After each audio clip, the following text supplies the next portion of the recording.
Hello, North Grand students. This is Ms. Hetzel, back with another Native Son reading with, and you can introduce yourself. Sure. This is Mr. J. Hi, everyone. Good morning. All right, and we're going to start off at the top of page 270 in the blue books. In the PDF, that's on page 290. Bigger has just met Max, and all right, we're going to start at the top of the page. Bigger did not answer. He was doubtful again. Was this a trap of some kind? This is Reverend Hammond, Max. Jan said. Max shook hands with the preacher, then turned to Bigger. I want to talk to you, Max said. I'm from the Labor Defenders. I want to help you. I ain't got no money. Bigger said. I know that. Listen, Bigger, don't be afraid of me, and don't be afraid of Jan. We're not angry with you. I want to represent you in court. Have you spoken to any other lawyer?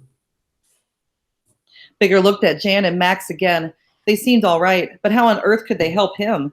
He wanted help, but dared not think that anybody would want to do anything for him now. No, sir.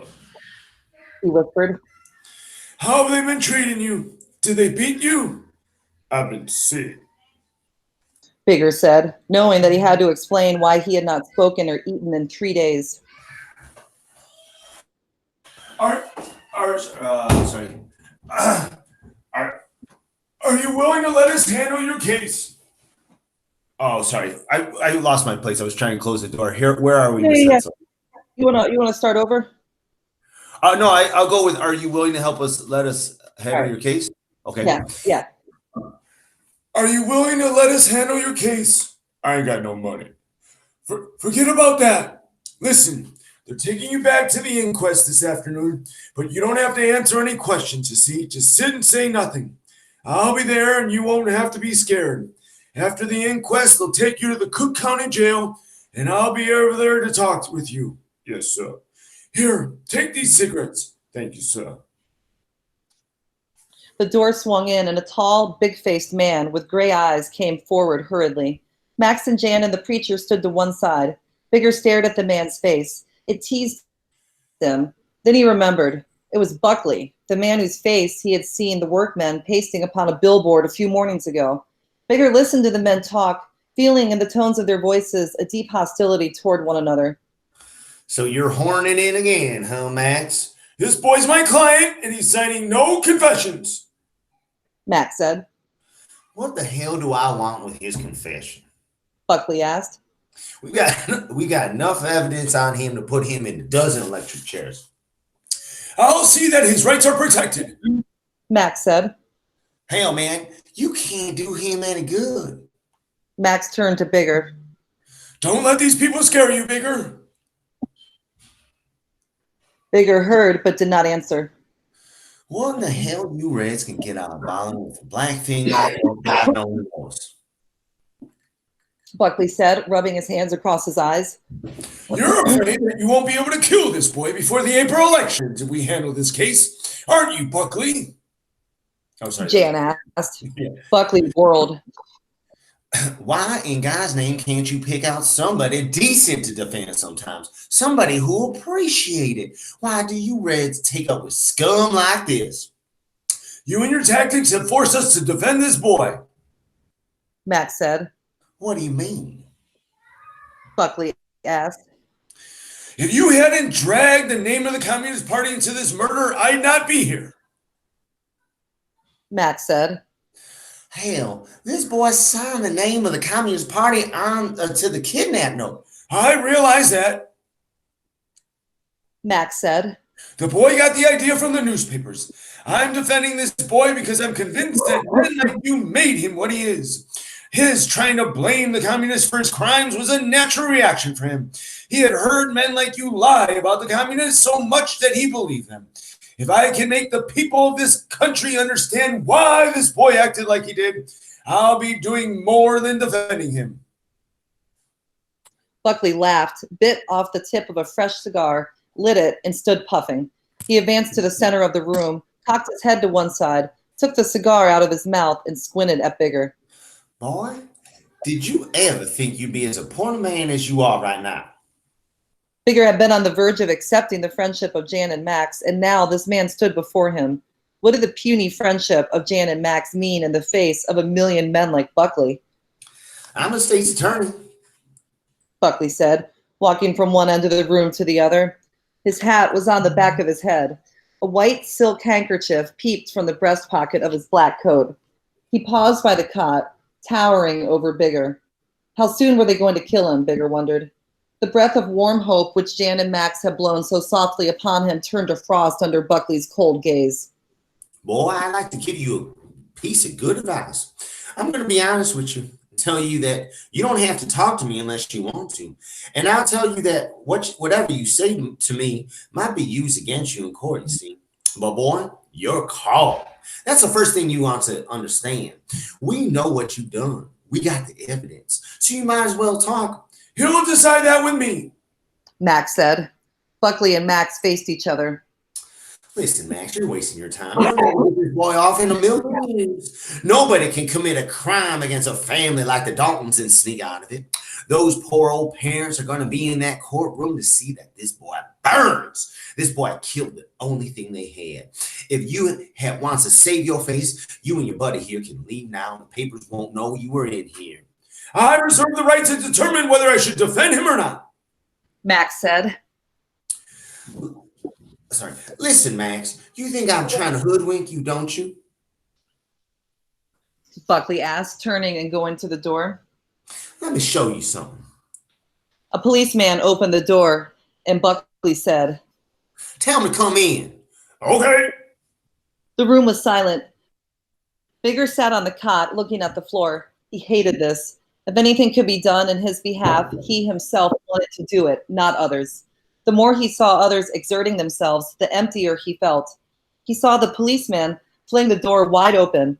Mr. and Mrs. Dalton walked in slowly and stood. Mr. Dalton was looking at him, his face white. Bigger half rose in dread, then sat again, his eyes lifted, but unseeing. He sank back to the cot. Swiftly, Buckley crossed the room and shook hands with Mr. Dalton, and turning to Mrs. Dalton, said, I'm dreadfully sorry, madam.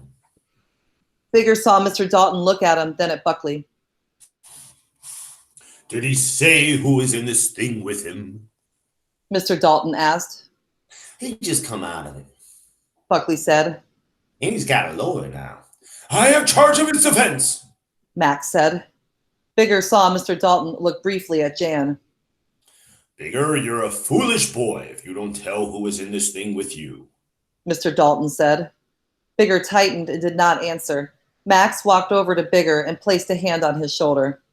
I will talk to him, Mr. Dalton, Max said.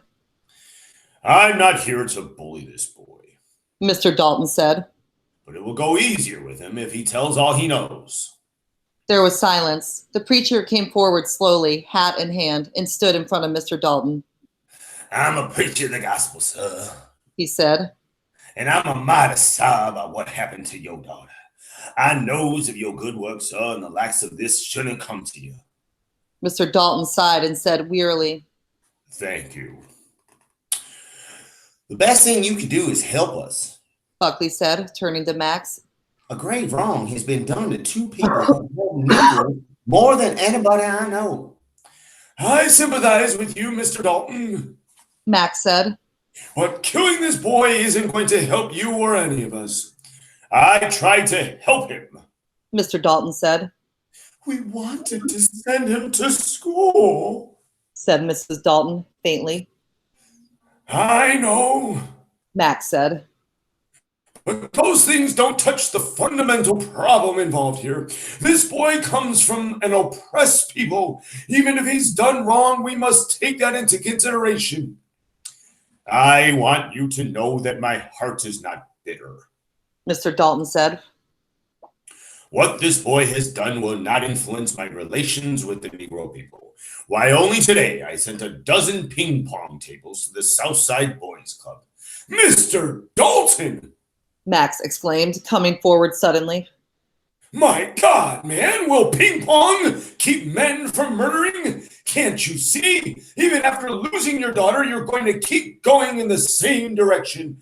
Don't you grant as much life feeling to other men as you have? Could ping pong have kept you from making your millions? This boy and millions like him want a meaningful life, not ping pong. What do you want me to do? Mr. Dalton asked coldly. Do you want me to die and atone for a suffering I've never caused? I'm not responsible for the state of this world. I'm only doing all one man can. I suppose you wanted me to take my money and fling it out to the millions who have nothing. No, not that. Max said. If you felt that millions of others experience life as deeply as you, but differently, you'd see that what you're doing doesn't help. Something of a more fundamental nature. Communism. Buckley boomed, pulling down the corners of his lips. Gentlemen, let's don't be childish. This boy's going on trial for his life. My job is to enforce the laws of this state. Buckley's voice stopped as the door opened and the policeman looked inside. What is it? Buckley asked. The boys' folks are here. Bigger cringed. Not this, not here, not now. He did not want his mother to come in here now with these people standing round. He looked about with a wild, pleading expression. Buckley watched him, then turned back to the policeman. Well, they have a right to see him. Buckley said. Let him come in. Though he sat, Bigger felt his legs trembling. He was so tense in his body and mind that when the door swung in, he bounded up and stood in the middle of the room. He saw his mother's face. He wanted to run to her and push her back through the door. She was standing still, one hand upon the doorknob. The other hand clutched a frayed pocketbook, which she dropped, and ran to him, throwing her arms around him, crying. My baby! Bigger's body was stiff with dread and indecision. He felt his mother's arms tight about him, and he looked over her shoulder and saw Vera and Buddy come slowly inside and stand looking about timidly. Beyond them, he saw Gus and GH and Jack, their mouths open in awe and fear. Vera's lips were trembling, and Buddy's hands were clenched. Buckley, the preacher, Jan, Max, Mr. and Mrs. Dalton stood along the wall behind him, looking on silently. Bigger wanted to whirl and blot them from sight. The kind words of Jan and Max were forgotten now. He felt that all of the white people in the room were measuring every inch of his weakness. He identified himself with his family and felt their naked shame under the eyes of the white folks. While looking at his brother and sister and feeling his mother's arms about him, while knowing that Jack and GH and Gus were standing awkwardly in the doorway staring at him in curious disbelief, while being conscious of all this, Bigger felt a wild and outlandish conviction surge in him. They ought to be glad. It was a strange but strong feeling, springing from the very depths of his life. Had he not taken fully upon himself the crime of being black? Had he not done the thing which they dreaded above all others? Then they ought not stand here and pity him, cry over him, but look at him and go home, contented, feeling that their shame was washed away. Oh, Bigger son. His mother wailed. We've been so worried we ain't slept a single night. The police is there all the time. They stand outside the door. They watching, follows everywhere. Son. Bigger heard her sobs, but what could he do? She ought not to have come here. Buddy came over to him, fumbling with his cap. Listen, Bigger, if you didn't do it, just tell me. I'll fix them. I'll get a gun and kill 4 or 5 of them. The room gasped. Bigger turned his head quickly and saw that the white faces along the wall were shocked and startled. Don't talk that way, buddy. The mother sobbed. You want me to die right now? I can't stand no more of this. You mustn't talk this way. We're in enough trouble now. Don't let them treat you bad, Bigger. Buddy said stoutly. Bigger wanted to comfort them in the presence of the white folks, but he did not know how. Desperately, he cast about for something to say. Hate and shame boiled in him against the people behind his back. He tried to think of words that would defy them, words that would let them know that he had a world and a life of his own in spite of them. And at the same time, he wanted those words to stop the tears of his mother and sister, to quiet and soothe the anger of his brother. He longed to stop those tears and that anger because he knew that they were futile and that the people who stood along the wall back of him had the destiny of him and his family in their hands. Oh, Ma, don't you worry none. He said, amazed at his own words. He was possessed by a queer, imperious, nervous energy. I'll be out of this in no time. His mother gave him an incredulous stare. Bigger turned his head again and looked feverishly and defiantly at the white faces along the wall. They were staring at him in surprise. Buckley's lips were twisted in a faint smile. Jan and Max looked dismayed. Mrs. Dalton, white as the wall behind her, listened open-mouthed. The preacher and Mr. Dalton were shaking their heads sadly. Bigger knew that no one in the room except Buddy believed him. His mother turned her face away and cried. Vera knelt upon the floor and covered her face with her hands. His mother's voice came low and quiet. She caught his face between the palms of her trembling hands. Bigger, She said, tell me, is there anything we can do? he knew that his mother's question had been prompted by his telling her that he would get out of all this. He knew that they had nothing. They were so poor that they were depending upon public charity to eat. He was ashamed of what he had done. He should have been honest with them. It had been a wild and foolish impulse that had made him try to appear strong and innocent before them. Maybe they would remember him only by those foolish words after they had killed him.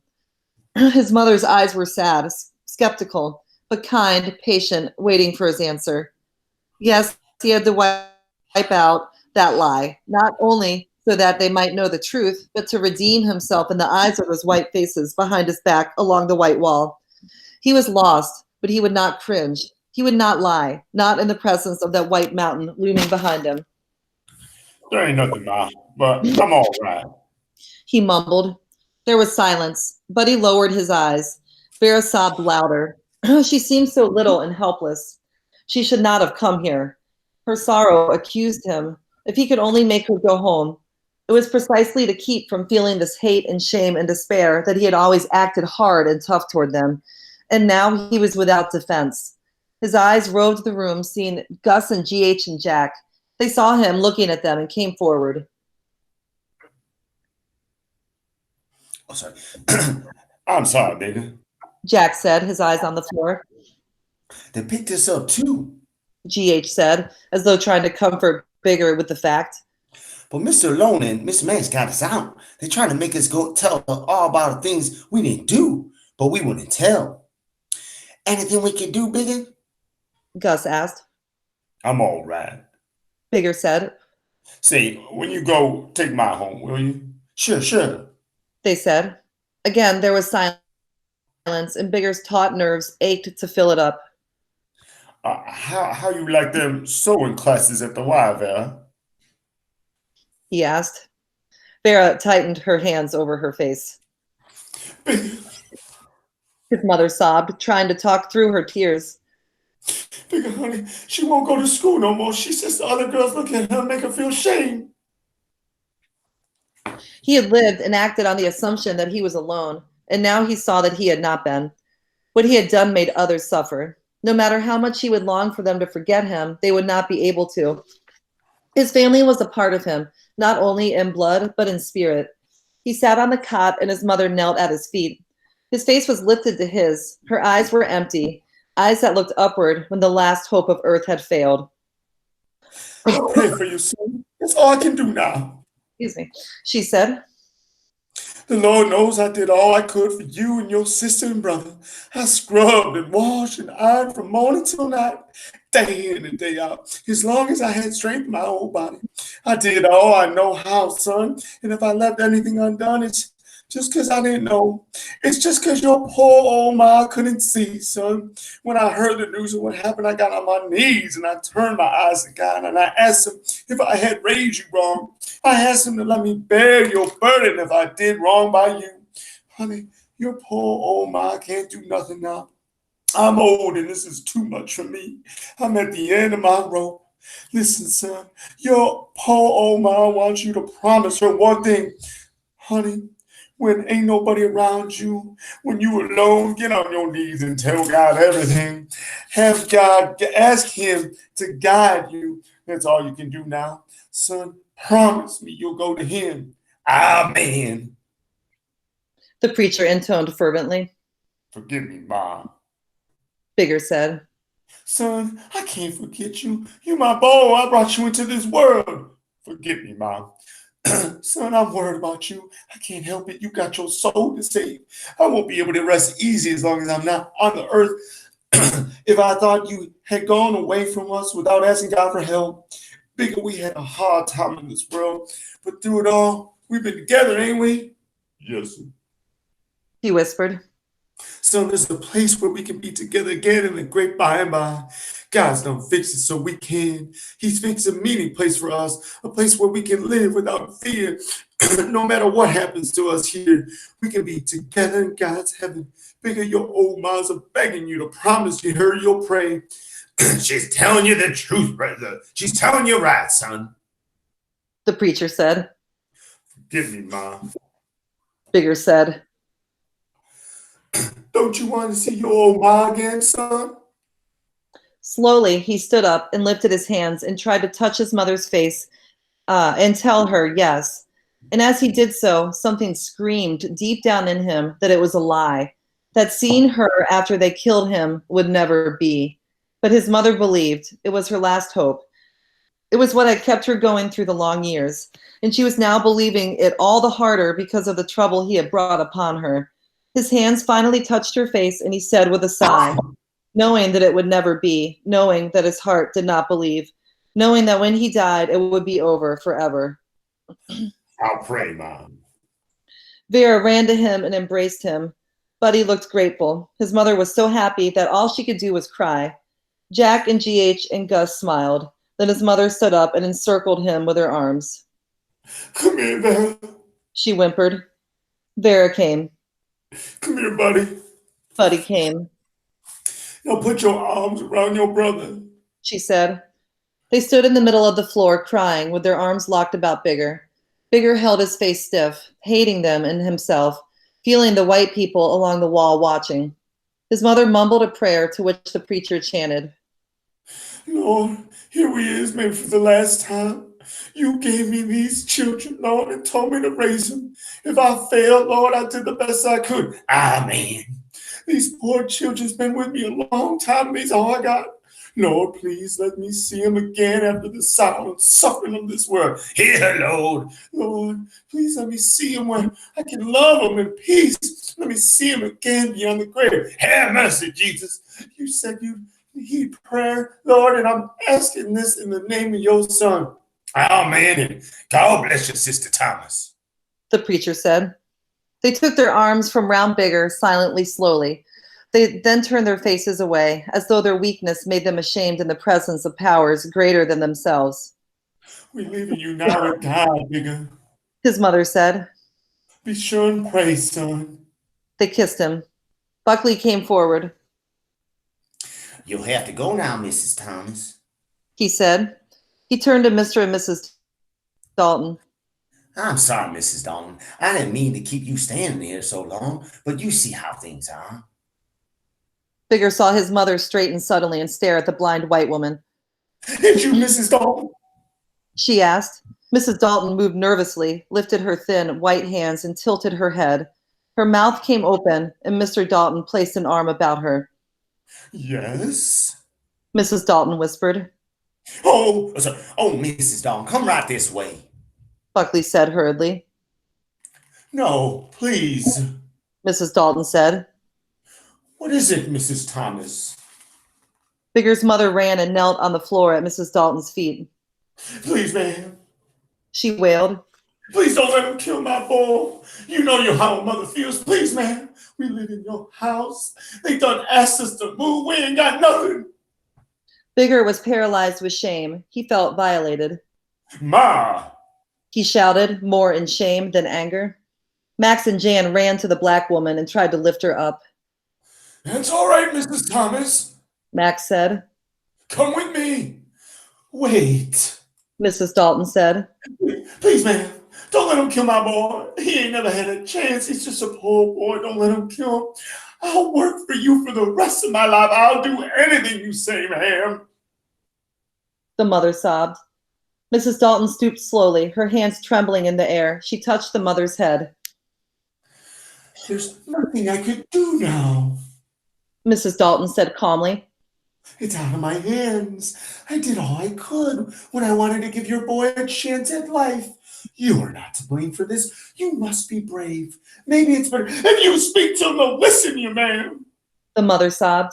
Tell him to have mercy on my boy. Mrs. Thomas, it's too late for me to do anything now. Mrs. Dalton said. You must not feel like this. You have other children to think of. I know you hate us, man. You lost your child. No, I don't hate you. Mrs. Dalton said. The mother crawled from Mrs. Dalton to Mr. Dalton. You's rich and powerful. She sobbed. Spare me, my boy. Max struggled with the black woman and got her to her feet. Bigger's shame for his mother amounted to hate. He stood with clenched fists, his eyes burning.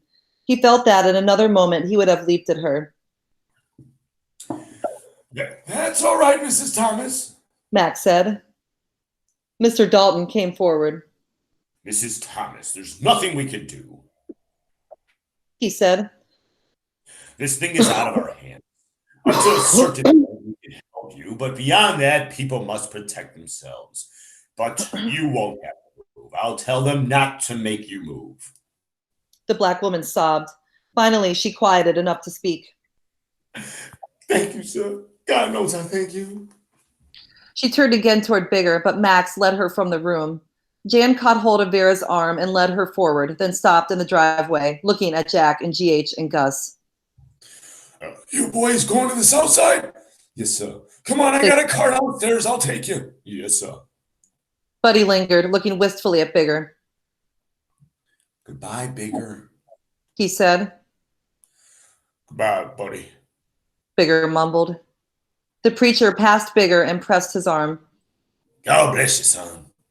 They all left except Buckley. Bigger sat again upon the cot, weak and exhausted. Buckley stood over him. And we'll stop there for now, Miss Hetzel. How's that sound? Sure. Sounds good. Okay. A lot of suffering for Bigger and his family. Oh, very sad scene indeed, huh? Yeah. Mom on her knees begging. Mrs. Okay. Dalton. All right. Yeah, it's insane. She'll work for her for the rest of her life. Yeah, it's just heartbreaking. I don't think Bigger's realized what he's done until now. Okay, and we'll also post questions tomorrow in connection to the reading today. Goodbye, everyone. Be safe. Have a All good right, evening. everyone. Talk to you soon. Bye-bye. Bye.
All right.